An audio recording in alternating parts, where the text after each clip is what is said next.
Hello, friends, fans, and dairy products of all ages. This is Cheese of Ages here with the first mocking Mike Mearls in 3 months or so.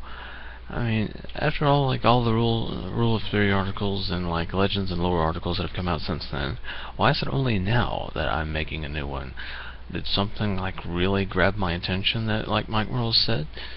What about the stuff in between the two? That might have been comical. Well, I honestly have been very busy, that's why I haven't been putting out a huge amount of videos.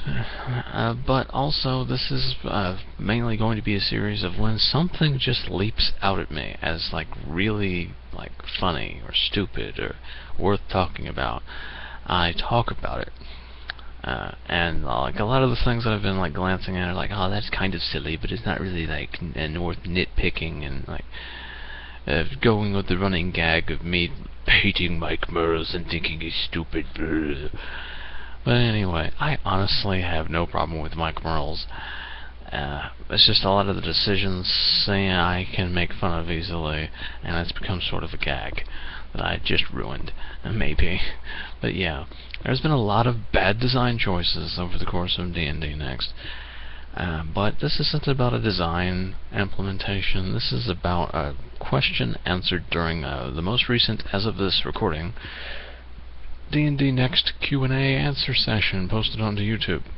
The first question asked was, after Forgotten Realms, what setting would you like to see translated over to 5th edition? Now, Rodney Thompson was out there with Mike Mearls, and later Chris Perkins came in, but didn't answer this first question about setting translation. Rodney Thompson actually answered the question with an intelligent, sensible answer that I can't make fun of and can appreciate. He named a setting. The name escapes me because I'm not familiar with it and previously did not know the name of it at all, or I have had vague hearings of its existence. But it was a setting focused on Arabian mythology instead of European. I imagine it had genies and stuff like that, and magic carpets, and basically Agrabah stuff. Robin Williams just running around making a fool out of his blue self. And occasionally spinning plates, trapping him in spheres for some reason. But yeah, that's a good answer, an Arabian themed, based on a 1001 Arabian Nights kind of D&D setting. That's something I can appreciate, kind of obscure, meaty. And I was okay, Mike Mearls, maybe he'll jokingly say Spelljammer, and then Mike Mearls says Greyhawk. Yeah. My typical pause there when I'm waiting for you to absorb stupidity and possibly process how it's stupid was deployed there.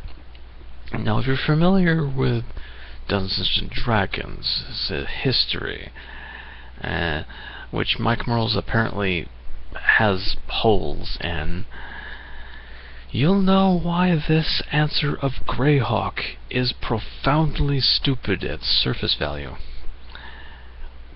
Greyhawk has been the default Dungeons & Dragons campaign setting in the core book since 3rd edition.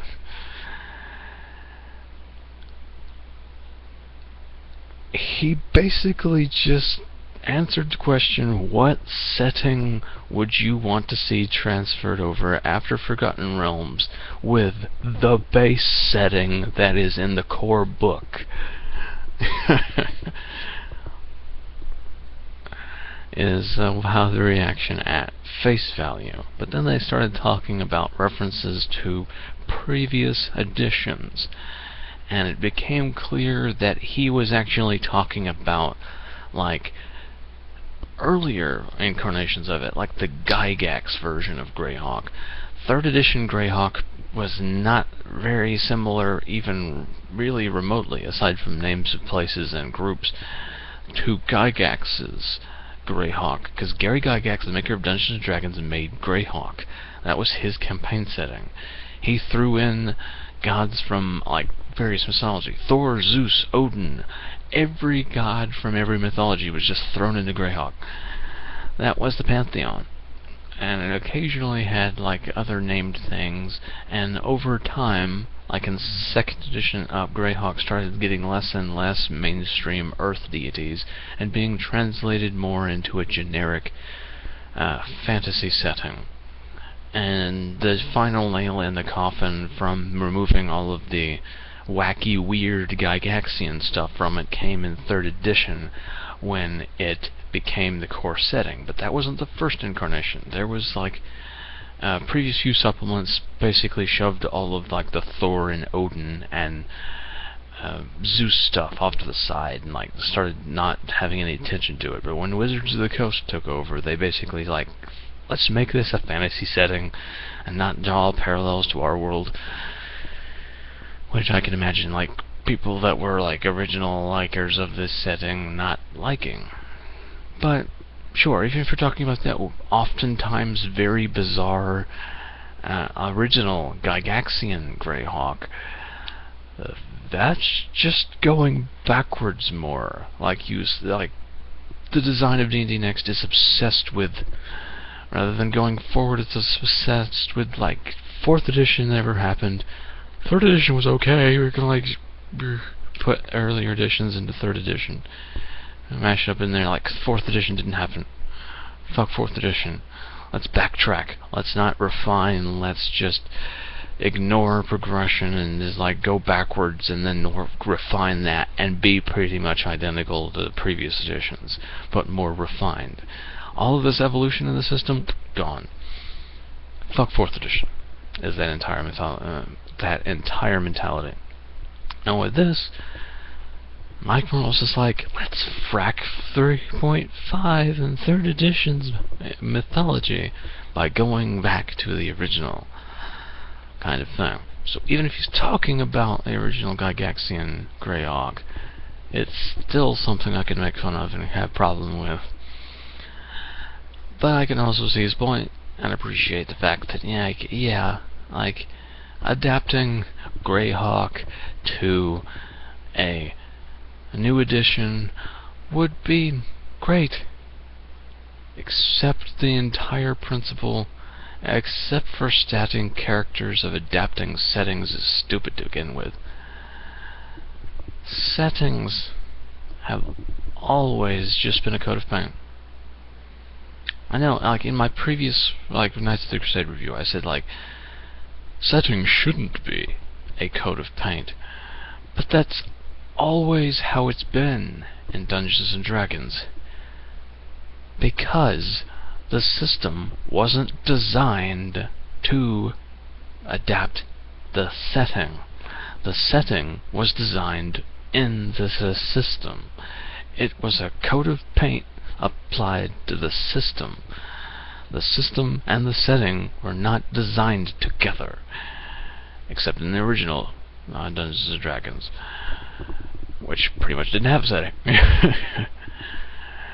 But like a fantasy setting, and here's rules. That's basically what original Dungeons and Dragons was, 1st edition, way back when gold was experience points.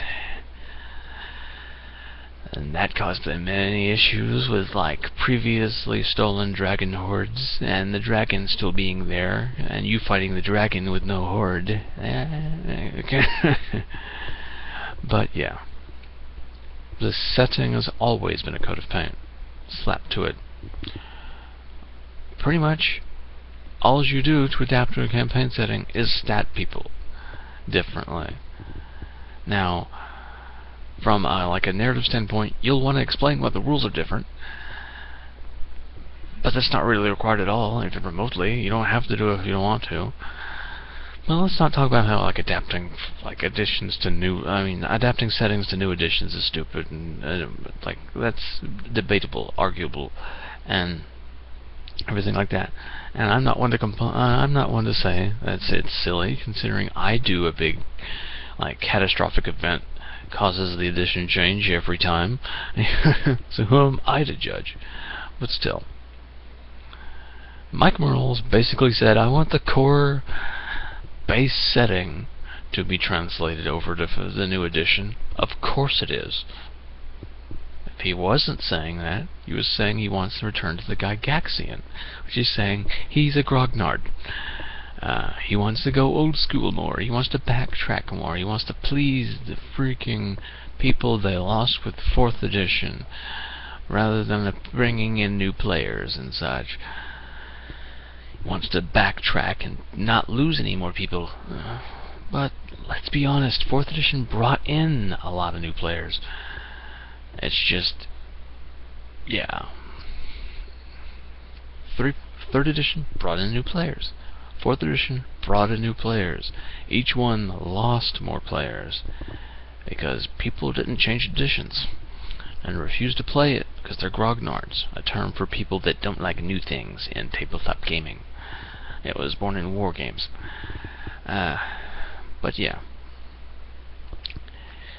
it's silly for those 2 reasons. And yeah, I've said all the stuff to say about that over again.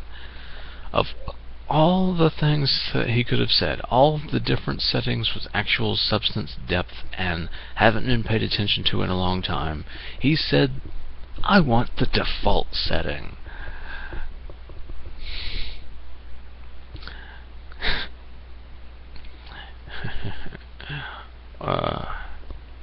Yeah. Anyway, this is Cheese of Ages, signing off.